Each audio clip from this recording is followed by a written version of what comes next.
Hello dear friends, good evening. जय श्री कृष्णा, राधे राधे, जय श्री श्याम। कैसे हो आप सभी? उम्मीद करता हूँ कि आप सभी अच्छे से हों। आप सभी की स्टडी अच्छे से चल रही होगी। इन सभी उम्मीदों के साथ डियर स्टूडेंट्स, आज आपकी अपनी क्लास स्टार्ट करते हैं। जैसा कि हम बात कर रहे थे, प्रीवियस जो अपनी क्लास हुई थी उसमें बात कर रहे थे हम पास्ट कंटिन्यूअस टेंस की। और पास्ट कंटिन्यूअस टेंस की अगर बात करें तो अब तक हमने जो कुछ भी पढ़ा है उसको मैं आपको तो थोड़ा डिटेल में या इन शॉर्ट में आपको बता देता हूँ, रिवाइज कर देता हूँ।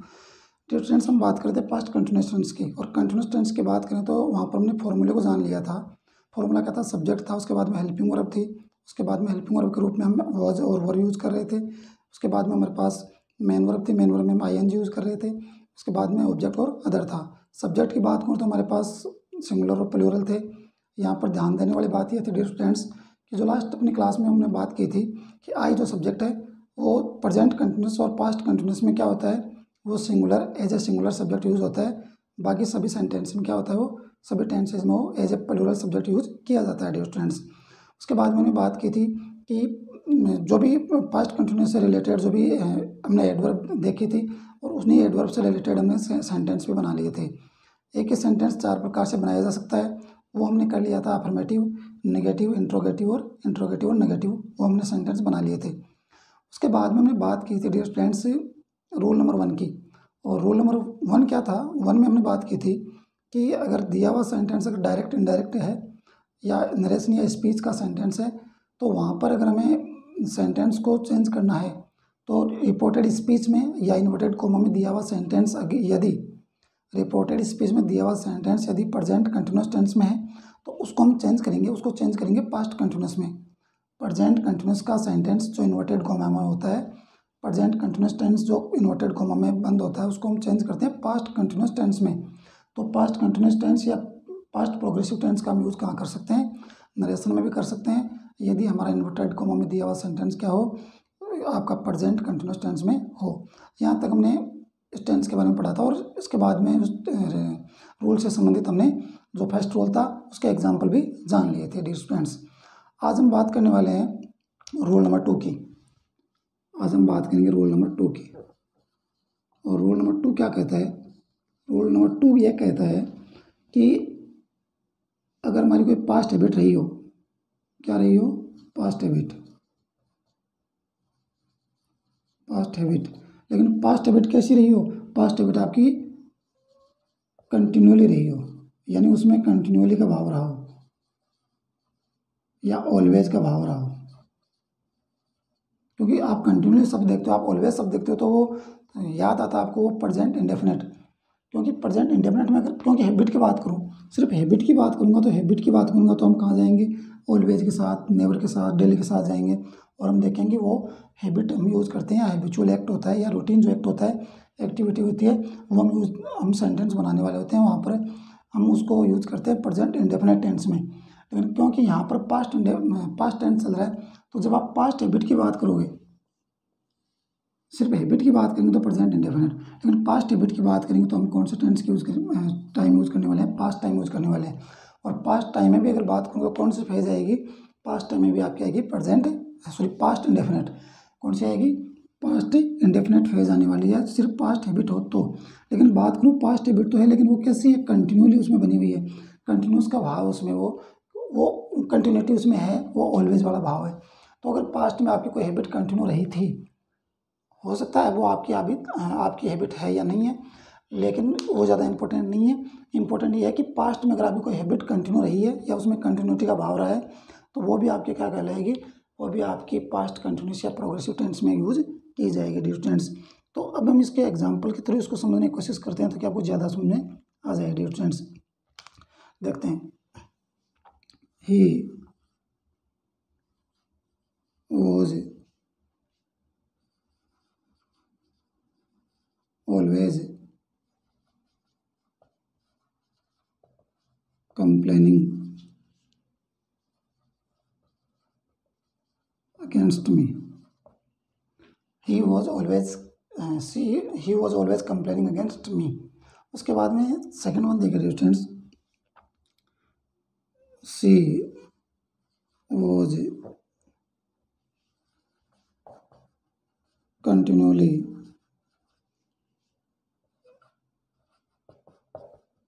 Writing letters, she was continuously writing letters to me कर सकता हूँ, या ठीक है चलो देखते हैं। उसके बाद में अगर बात करूँ क्या था ये, he was continuously writing letters to me. उसके बाद में अगर बात करें तो they were always ringing, they were always ringing him up. अब देखिए डियर फ्रेंड्स को, he was always complaining against me. यहाँ पर बात करें तो हमारे पास क्या है, ये ऑलवेज है, और ये ऑलवेज वर्ड क्या दर्शा रहा है, ये दर्शा रहा है आपको कि वह जो है वो मेरे खिलाफ कंप्लेन करती थी, या वो क्या करती थी, वो कंप्लेन करती थी पास्ट में, वो उसकी एक प्रकार से हैबिट थी, जो अब हैबिट वो नहीं है। वो कंप्लेन कर रही थी, पास्ट में कर रही थी, अब वो हैबिट नहीं है। She was continuously writing letters to me. उसके बाद में देखिए तो वो क्या, फर्स्ट की बात करते वो कंटिन्यूली क्या करता था, मेरी जो है कंप्लेन किया करता था, ये कर रहा था। अब जो है नेक्स्ट वन की बात करते she was continuously writing letters to me, वह कंटिन्यूली मुझे लेटर लिख रही थी। उसके बाद में they were always ringing him up, वे हमेशा, या बोल सकते हैं कि ऑलवेज क्या करते थे, वो हमेशा उसे रिंग या उसे रिंगिंग अप हिम अप या उसे कॉल किया करते थे, या उसे कॉल कर रहे थे, जो कि अभी ऐसी आदत नहीं है। तो बात करें तो ये आपके जो तीनों के तीनों जो सेंटेंस हैं वो दर्शाते हैं आपको पास्ट हैबिट, या उसमें कंटिन्यूटी का भाव होता है। तो पास्ट, अगर सिर्फ पास्ट हैबिट है तो वहाँ पर हम यूज़ करने वाले हैं पास्ट इंडेफिनिट का, सिर्फ हैबिट है तो वहाँ पर हम यूज़ करने वाले हैं प्रेजेंट इंडेफिनिट का। और पास्ट हैबिट कंटिन्यूली होती है, कंटिन्यूटी उसमें है, तो वो आपका हो जाएगा पास्ट कंटिन्यूस या प्रोग्रेसिव टेंस में हो जाएगा डियर स्टूडेंट्स। उसके बाद में हम बात करने वाले हैं इसके एग्जाम्पल की। He was always complaining against me, he was continuously writing letters to me, और लास्ट वन है they were always ringing him up. इस प्रकार से सेंटेंस हैं, आप इनको अच्छे से देख सकते हैं, समझ सकते हैं। उसके बाद में बात करेंगे रूल नंबर 2 की। रूल नंबर 3 की बात करने वाले हैं डियर फ्रेंड्स, और रूल नंबर 3 क्या कहता है। अब रूल नंबर 3 की बात करें,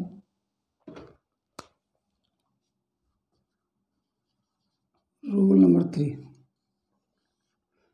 3 की बात करें तो कोई भी चीज़ हो सकती है, कोई भी बात हो सकती है, या कोई भी वक्तव्य हो सकता है, कोई स्टेटमेंट हो सकता है, कोई भी ऐसी चीज़, कोई भी ऐसी वस्तु, अगर बात करूँ उसमें अगर बढ़ोतरी होती है, यानी उसमें ग्रोथ होती है, क्या होती है डियर स्टूडेंट्स, उसमें ग्रोथ होती है, या यूँ कहूँ कि उसमें रिडक्शन होता है, ग्रोथ या रिडक्शन, यानी उसमें कहीं वो उसमें डेवलपमेंट होता है, या उसमें वृद्धि होती है, या उसमें फिर रिडक्शन यानी उसमें कमी होती है।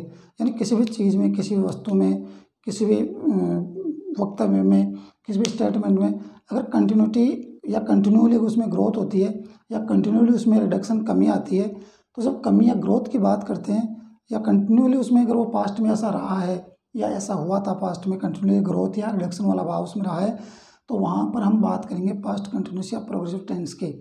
डियर स्टूडेंट्स, एक बार दोबारा इसको बताऊँ आपको। रूल नंबर 3 की बात करें तो यहाँ पर जब किसी चीज़ में ग्रोथ की बात करते हैं, जो पास्ट में ऐसा हुआ हो कि ग्रोथ हुई या फिर रिडक्शन हुआ हो, कमी हुई हो या उसमें बढ़ोतरी हुई हो, तो कमी या बढ़ोतरी को जाहिर करने के लिए या उसको बताने के लिए हम किस टेंस का प्रयोग करते हैं, हम पास्ट कंटिन्यूस या पास्ट प्रोग्रेसिव टेंस का प्रयोग करते हैं डियर स्टूडेंट्स। तो एग्जाम्पल के थ्रू उसको समझने की कोशिश करें। ये क्या है, ये ग्रोथ क्या है डियर स्टूडेंट्स, ग्रोथ है वृद्धि,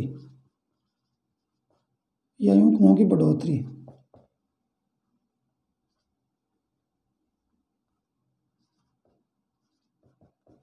क्या है, बढ़ोतरी। और रिडक्शन की बात करूँ, रिडक्शन क्या है, कमी। अब किसी चीज़ में कमी भी हो सकती है या फिर उसमें बढ़ोतरी भी हो सकती है। तो ये आप समझ सकते हैं, जैसे मैं कहूँ क्लास में स्टूडेंट हैं, अब ये हो सकता है कि किसी टाइम पर स्टूडेंट ज़्यादा हो तो वो बढ़ोतरी थी, हो सकता है किसी समय स्टूडेंट्स में कमी आ गई हो तो वो रिडक्शन है। तो कमी या बढ़ोतरी को देखा जाए तो उसके अकॉर्डिंग सेंटेंस हम कर सकते हैं। कैसे कैसे करेंगे स्टूडेंट्स? इसके लिए हम रूल नंबर 3 पर जाएंगे और इसके एग्जाम्पल करेंगे। The night was getting dark. The night was getting dark। यानी कहने का मतलब ये है कि the night was getting darker, यानी जो अंधेरा है वो धीरे धीरे क्या हो रहा था, बढ़ता जा रहा था, या यूँ कहूँ कि अंधेरा हो रहा था। उसके बाद में बात करें, नेक्स्ट की बात करें, सी वॉज बिकमिंग फैट। क्या है students? She was becoming fat. उसके बाद में देखिए students,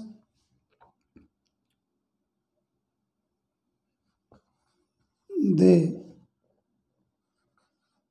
were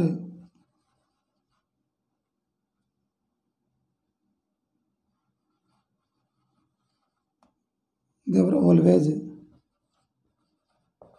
grumbling. They were always grumbling. देखिए फ्रेंड्स, बात करें रूल नंबर 3 की, और रूल नंबर 3 क्या कहता है, यदि किसी वस्तु में, किसी चीज़ में, या किसी स्टेटमेंट में, या किसी बोल सकते हैं कि संख्या में, मात्रा में, आप क्वालिटी या क्वांटिटी कैसे भी देख सकते हैं, तो अगर उसमें किसी प्रकार की ग्रोथ होती है, बढ़ोतरी होती है, या वृद्धि होती है, फिर रिडक्शन कमी होती है, तो ऐसे भाव को प्रकट करने के लिए, या यूँ कहूँ कि ये सब जानने के लिए, ये सब भाव देखने के लिए हम क्या करते हैं, पास्ट कंटिन्यूअस टेंस का यूज करते हैं स्टूडेंट्स। तो यहाँ पर रूल नंबर 3 के अकॉर्डिंग अगर हम एग्जांपल देखें, the night was getting darker.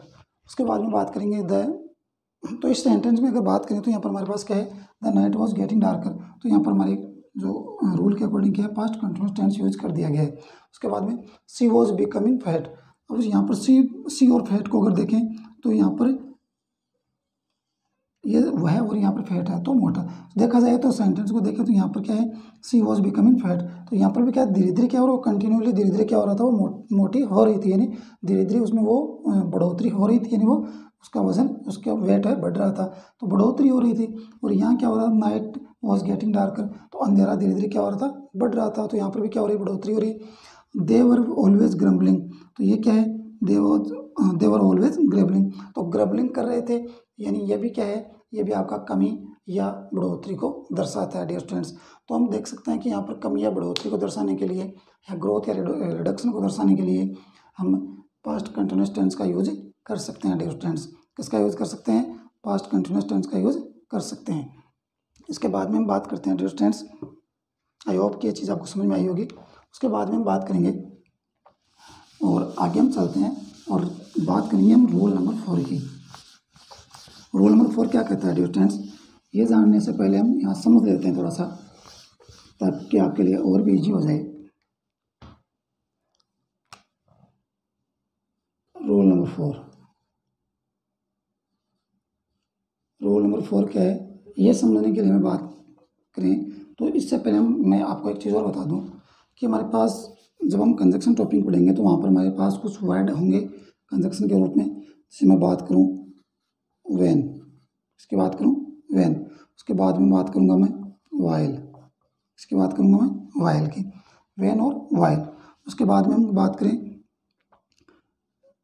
तो बिफोर और आफ्टर, बिफोर और आफ्टर, ये कुछ वर्ड है, व्हेन, व्हाइल, बिफोर और आफ्टर। ये क्यों बता रहा हूँ स्टूडेंट्स, जब ये कंजक्शन पढ़ेंगे तो इनको हम अच्छे से पढ़ने वाले हैं, लेकिन क्योंकि अब जो रूल आने वाले हैं उन रूल पर हम इन कंजक्शन को यूज करने वाले हैं, या यूँ कहूँ कि इन सभी ये सारे के सारे अप्लाई होने वाले हैं। और जब आप ये चीज़ें समझ जाओगे तो आप कहीं ना कहीं रूल को और आसानी से समझ सकते हो। अगर बात करूँ तो व्हेन क्या होता है, व्हेन अगर WHOD की तरह बात करें तो यह क्या होता है, ये टाइम बताता है, इसका अर्थ होता है कब। और जब आप कंजक्शन की तरह यूज़ करेंगे तो इसका अर्थ क्या हो जाएगा, जब कंजक्शन की तरह से यूज़ करोगे जब, और WH की तरह से यूज़ करोगे तो क्या अर्थ हो जाएगा इसका, कब। और कंजक्शन की तरह यूज़ करेंगे तो क्या हो जाएगा, जब। वाइल के हम देखें तो दो अर्थ हम देख सकते हैं, जैसे इसका अर्थ होता है जब, क्या होता है जब, और दूसरा अगर इसका अर्थ देखें तो इसका अर्थ होता है जबकि, क्या अर्थ होता है जबकि। इन दोनों का अर्थ जब भी होता है, जबकि इसका अकेले का अर्थ होता है जबकि, इसका अकेले का अर्थ होता है कब। बिफोर आफ्टर की बात करें तो बिफोर आफ्टर की बात करें, बिफोर क्या होता है, बिफोर होता है पहले, और आफ्टर क्या होता है डियर स्टूडेंट्स, आफ्टर होता है बाद में, क्या होता है बाद में। एक और इनका अर्थ होता है, बिफोर होता है पीछे, बिफोर क्या होता है सामने, बिफोर क्या होता है सामने, और आफ्टर क्या होता है पीछे।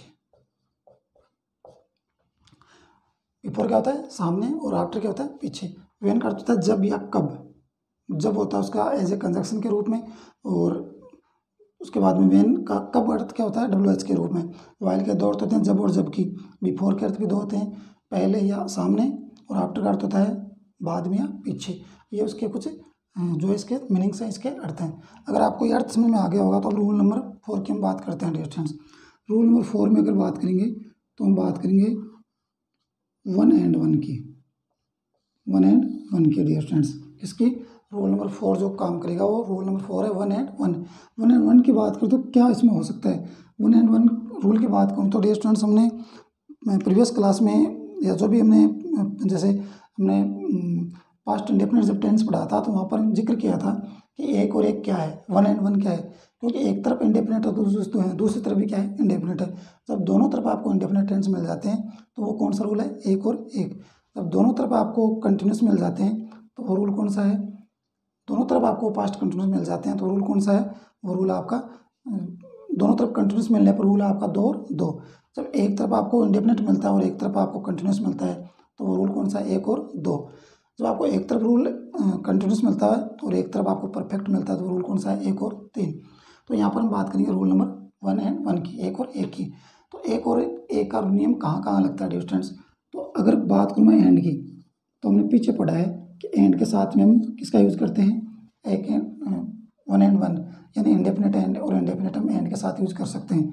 इसके बाद में हमने इसको कहाँ यूज़ किया था, इसको हमने जो प्रीवियस क्लासेस हुई हैं उनमें वहाँ पर हमने यूज़ किया था इसको बट के साथ, और उसके बाद में हमने रूल नंबर 1 and 1 को यूज़ किया था हमने वोट के साथ, एंड के साथ भी यूज़ करके देख लिया हमने, सेंटेंस बना लिए, फिर हमने बट के साथ यूज़ करके देख लिया और फिर वोट के साथ भी यूज़ करके देख लिया। अब डियर फ्रेंड्स ये तीनों पीछे हो चुके हैं, तो अब हम बात करने वाले हैं 1 and 1 जो आपका रूल है, 1 और 1 का जो नियम है। अब हम बात करेंगे यहाँ पर वेन के साथ, किसके साथ, वेन के साथ। रूल नंबर 1 की जब अगर बात करूँ तो हम किसके साथ इसकी बात करेंगे मैं वेन के साथ, कि वेन के साथ भी रूल 1 and 1 हो सकता है क्या, या 1 and 1 रूल, एक या एक का नियम वेन के साथ भी हो सकता है क्या। क्योंकि वेन के साथ जब आपका रूल नंबर 1 and 1 होगा तो वो होगा आपका पास्ट कंटिन्यूस के अकॉर्डिंग यूज हो जाएगा डियर स्टूडेंट्स। किसके अकॉर्डिंग हो जाएगा, पास्ट कंटिन्यूस के अकॉर्डिंग हो जाएगा। उसके बाद में वाइल की बात करें तो वाइल में क्या होगा, वाइल में आपका नियम काम करेगा 1 और 2, यानी एक तरफ इंडेफिनिट होगा और दूसरी तरफ कंटिन्यूस होगा।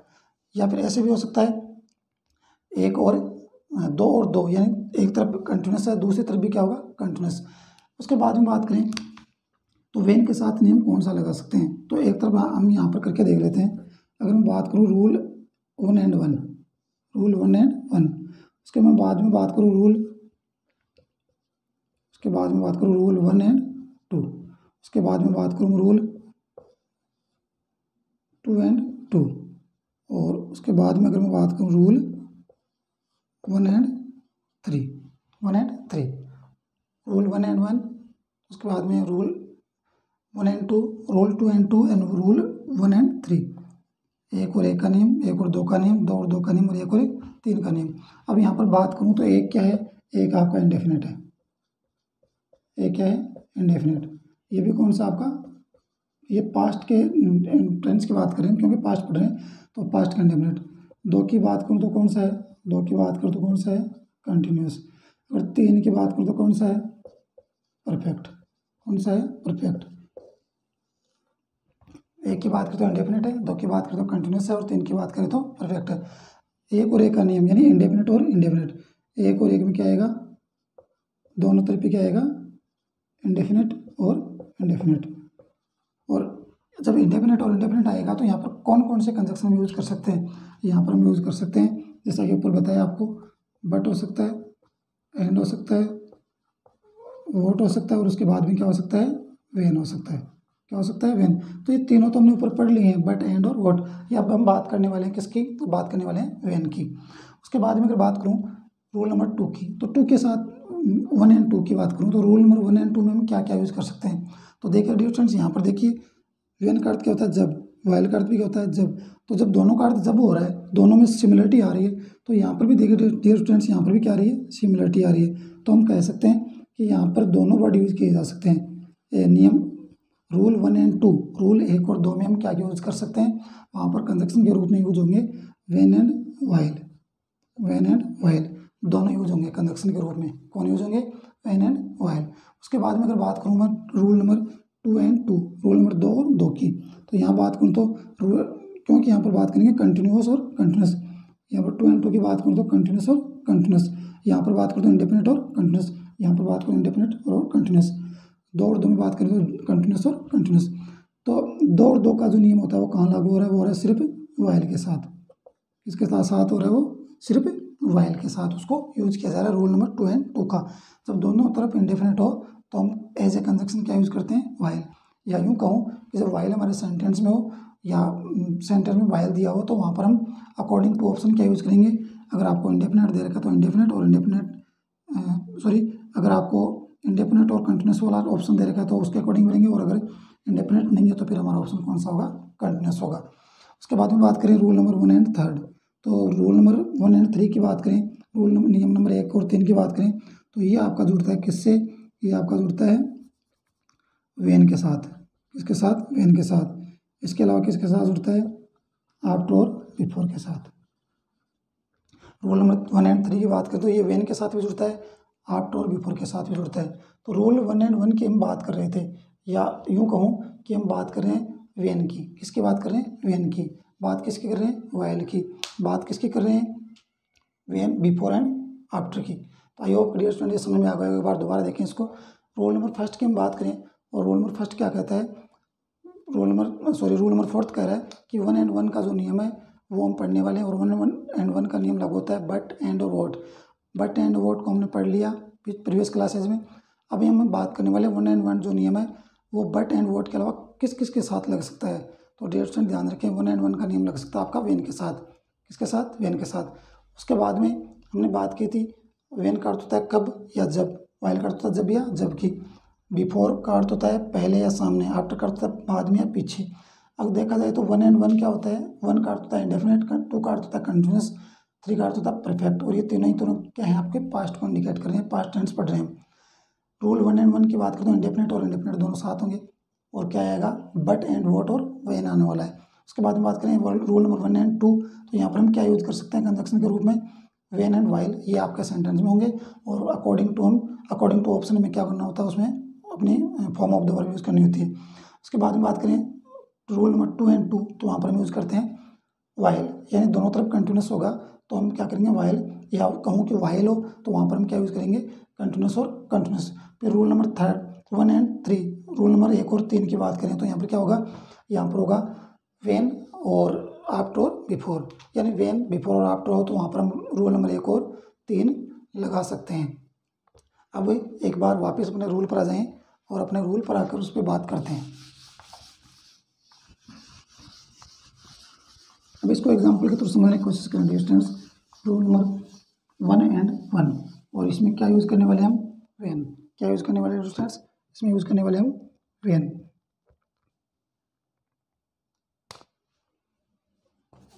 एग्जाम्पल से समझें इन चीज़ों को। They ate sweets when they reached home. They ate sweets when they reached home. ये हमारा जो है फर्स्ट सेंटेंस है। उसके बाद में स्टूडेंट्स अगर बात करें सेकंड से अपना सेंटेंस को क्या होगा, सेकंड की बात करें, all the students stood up when the teacher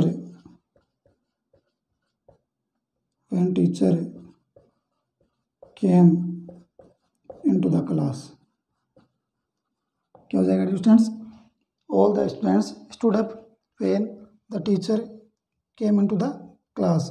उसके बाद में देखिए स्टूडेंट्स, नेक्स्ट जो अपन देखें स्टूडेंट्स तो क्या हो जाएगा? When the bus stopped the passengers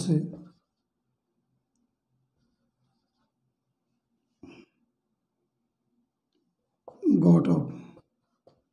क्या हो जाएगा students? When the bus stopped क्या हो जाएगा? When the bus stopped the passengers got off. When the bus stopped when passengers got off, क्या हो जाएगा students? Got off it. Got off का अर्थ होता है क्या होता है स्टूडेंट्स? गोट ऑफ का अर्थ था उतरना, नीचे उतरना। तो जब बस रुकी तो क्या हुआ? सभी पैसेंजर क्या हो गए? नीचे उतर गए। उसके बाद में देखें स्टूडेंट्स, उसके बाद में अगर देखें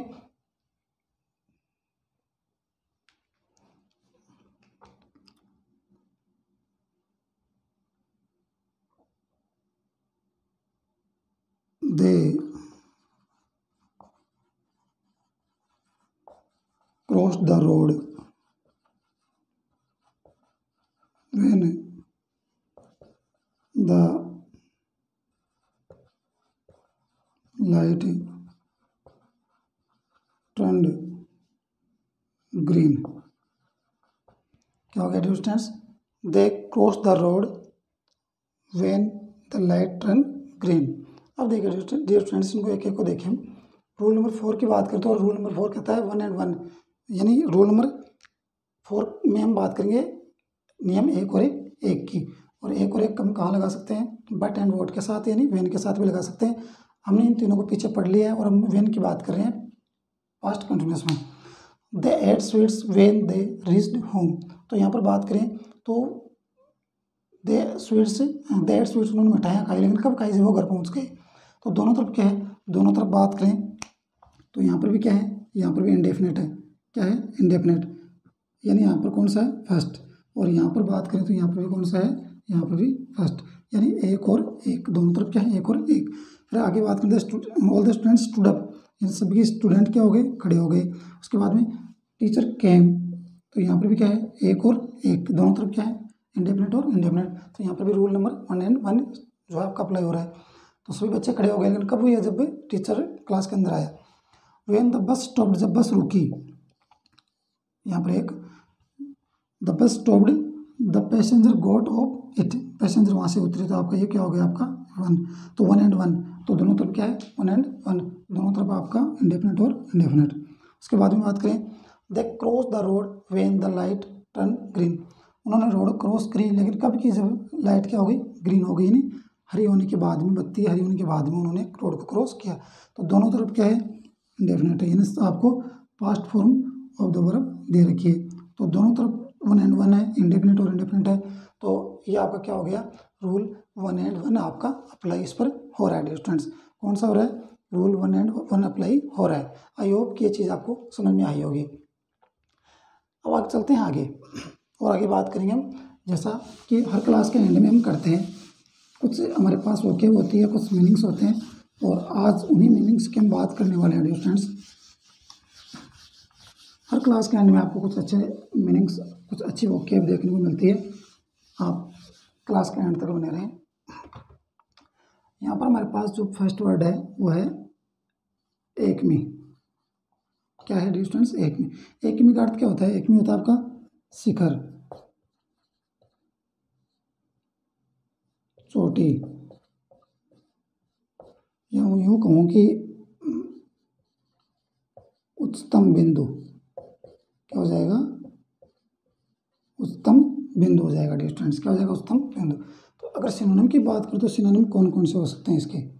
सिनोनिम क्या क्या हो सकते हैं? सिनोनिम की बात करूँ तो सबसे पहले बात करूँ तो इसका हो जाएगा आपका हाइट। क्या हो जाएगा? Height, HEIGHT। उसके बाद में बात करूँ तो हो जाएगा इसका टॉप। क्या हो जाएगा? टॉप। उसके बाद में अगर बात करें तो जेनिथ, ZENITH। क्या हो जाएगा? जेनिथ। उसके बाद में बात करूँ तो वर्टिक्स, VERTEX।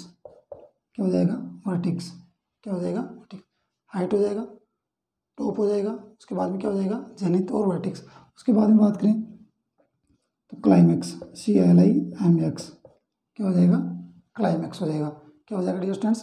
क्लाइमेक्स। उसके बाद में अगर बात करें तो इसके एंटोनिम की बात करें, किसकी बात करें? एंटोनिम की। तो एंटोनिम में क्या हो सकता है डियर स्टूडेंट्स? एंटोनिम की बात करें तो इसमें हो जाएगा बॉटम। क्या हो जाएगा डियर स्टूडेंट? बॉटम। इसके अलावा बात करें लोवेस्ट पॉइंट भी हो जाएगा। क्या हो जाएगा डियर स्टूडेंट्स? क्या क्या हो जाएगा? बॉटम हो जाएगा। उसके बाद में क्या हो जाएगा? लोवेस्ट पॉइंट भी हो जाएगा। उसके बाद में क्या हो सकता है डियर स्टूडेंट्स? उसके बाद में अगर बात करें तो उसके बाद में हम बात करेंगे तो क्या हो जाएगा? एक बार दोबारा देखा डियर स्टूडेंट्स को, क्या हो जाएगा? एक में की बात करें तो शिखर, चोटी या उच्चतम बिंदु। सिनोनिम की बात करें तो हाइट हो जाएगा, टॉप हो जाएगा, जेनिथ हो जाएगा। उसके बाद में क्या हो जाएगा? वर्टिक्स हो जाएगा, क्लाइमेक्स हो जाएगा। उसके बाद में अगर बात करें तो इसके एंटोनिम क्या है? एंटोनिम की बात करें इसमें बॉटम है। इसके बाद में बात करें तो लोवेस्ट पॉइंट हो जाएगा डिस्टेंस। इसके बाद में अगर बात करें तो सिनोनिम में height, top, zenith, vertices, climax. इसके अलावा बात करें तो हो जाएगा इसका पीक। क्या हो जाएगा डिस्टेंस? क्या हो जाएगा? पीक हो जाएगा। क्या हो जाएगा? पीक। अगर एंटोनिम की बात करें तो यहाँ पर बॉटम हो सकता है, लोवेस्ट पॉइंट हो जाएगा आपका बेस। क्या हो जाएगा? बेस। उसके बाद में बात करें तो नादिर हो जाएगा, NADIR। क्या हो जाएगा? नादिर हो जाएगा। उसके बाद में बात करें जो अपना सेकंड जो वर्ड है वो क्या है? एडमंट। एडमंट हो जाएगा। क्या हो जाएगा डिस्टेंस? ADA। क्या हो जाएगा डिस्टेंस? ADAMANT। क्या हो जाएगा? ADAMANT। एडमेंट हो जाएगा। एडमेंट का अर्थ क्या होता है? एडमेंट होता है जिद्दी। क्या होता है? जिद्दी, या यूं कहूँ कि हट करने वाला, हट्टी बोल सकते हैं इसको। तो सिनोनिम क्या हो सकते हैं इसके? सिनोनिम की बात करें तो हो सकता है डिटरमाइन। क्या हो सकता है? डिटरमाइंड। क्या हो जाएगा डिस्टेंस? डिटरमाइंड। इसके अलावा बात करें तो स्टबर्न हो जाएगा, STUWRN। क्या हो जाएगा? स्टबर्न हो जाएगा। एडमंट क्या होता है? जिद्दी या हट्टी। सिनोनिम क्या हो जाएगा? Determined, stubborn. एक हो जाएगा आपका रिजिड। क्या हो जाएगा डिस्टेंस? क्या हो जाएगा? डिटरमाइंड, स्टबर्न, रिजिड हो जाएगा। उसके बाद में बात करें तो क्या हो जाएगा? उसके बाद में होता है आपका रिजोल्यूट, RESOLUT। क्या हो जाएगा? रिजोल्यूट हो जाएगा। और उसके बाद में बात करें तो इनफ्लेक्सिबल हो जाएगा, इनफ्लेक्सिबल। क्या हो जाएगा डिस्टेंस? डिटरमाइन हो जाएगा, स्टबर्न हो जाएगा, रिजिड हो जाएगा। उसके बाद में रिजोल्यूट हो जाएगा और इनफ्लेक्सिबल हो जाएगा। उसके बाद में बात करें तो इसके एंटोनिम क्या हो सकते हैं? तो एंटोनिम की बात करें तो हम जैसे यहाँ पर हमने क्या इनफ्लेक्सिबल किया तो इनफ्लेक्सिबल का क्या हो जाएगा? फ्लेक्सिबल हो जाएगा डिस्टेंस। क्या हो जाएगा? फ्लेक्सिबल हो जाएगा। उसके बाद में बात करें तो लेक्स हो जाएगा, LX। उसके बाद में बात करें तो प्लांट, PLAINT, प्लांट हो जाएगा। क्या हो जाएगा? प्लांट हो जाएगा। फ्लेक्सिबल हो जाएगा, लेक्स हो जाएगा। उसके बाद में बात करें तो क्या हो सकता है? पैंट हो सकता है डिस्टेंस। क्या हो सकता है? पैंट हो सकता है। उसके बाद में अगर बात करें तो यील्ड भी हो सकता है, YIELDING। यील्डिंग भी हो सकता है। एक बार दोबारा देखिए डिस्टेंस। एक में क्या है? एक में क्या है? चोटी या उच्चतम बिंदु। सिनोनिम की बात करें तो सिनोनिम क्या है इसमें? सिनोनिम इसके होने वाले हैं हाइट, टॉप, जेनिथ, या उसके बाद में बात करूँ वर्टिक्स, क्लाइमेक्स। क्या हो जाएगा? क्लाइमेक्स हो जाएगा। उसके बाद में बात करूँ तो पीक हो जाएगा। एंटोनिम की बात करूँ पीक हो जाएगा। उसके बाद में बात करें तो हमारे पास यहाँ पर एक और वर्ड हो सकता है height, top, zenith, vertices, climax. एक हो सकता है आपका अपेक्स। क्या हो सकता है डिस्टेंस? अपेक्स हो सकता है। APEX। उसके बाद में बॉटम, एंटोनिम की बात करूँ तो बॉटम हो जाएगा, लोवेस्ट पॉइंट हो जाएगा, और बेस और नादिर हो जाएगा। उसके बाद में एडमेंट क्या होता है? एडमेंट होता है आपका जिद्दी या हट करने वाला। उसके बाद में सिनोनिम हो जाएंगे डिटरमाइन, उसके बाद में स्टबर्न हो जाएगा। उसके बाद में बात करें रिजिड हो जाएगा, क्या हो जाएगा डिस्टेंस? रिजिड हो जाएगा। उसके बाद में रिजोल्यूट हो जाएगा और इनफ्लेक्सिबल हो जाएगा, क्योंकि वहाँ पर इनफ्लेक्सिबल है तो यहाँ पर क्या हो जाएगा? एंटोनिम में फ्लेक्सिबल हो जाएगा, लेक्स हो जाएगा, प्लांट हो जाएगा और यील्डिंग हो जाएगा। तो डियर स्टूडेंट्स, आज के लिए ये हमारे पास कुछ वोकेब थी। आई होप कि ये चीज़ें आपको समझ में आई होंगी। कैसी रही आज की क्लास, कैसे लगी आप सभी को बताएं ज़रूर कमेंट बॉक्स में। क्लास को पूरा देखें, अंत तक देखें। जब तक पूरी क्लास को नहीं देखेंगे डियर स्टूडेंट्स, समझ में कुछ भी नहीं आएगा। पूरी क्लास देखें, सब समझ में आएगा। आई होप कि आज की क्लास आपको पसंद आई होगी। फिर भी आपकी अगर कोई समस्या हो तो आप कमेंट बॉक्स में डालकर बताएं, हम ज़रूर आपकी समस्या का समाधान करने की कोशिश करेंगे। तो आज के लिए सिर्फ इतना ही। अब मैं इजाज़त चाहूँगा। अगली जो क्लास होगी अपनी, उसमें हम इसके और भी जो रूल हैं उन रूल की हम बात करेंगे। तब तक के लिए हम इजाज़त चाहता हूँ। नमस्कार, Ram Ram and good night.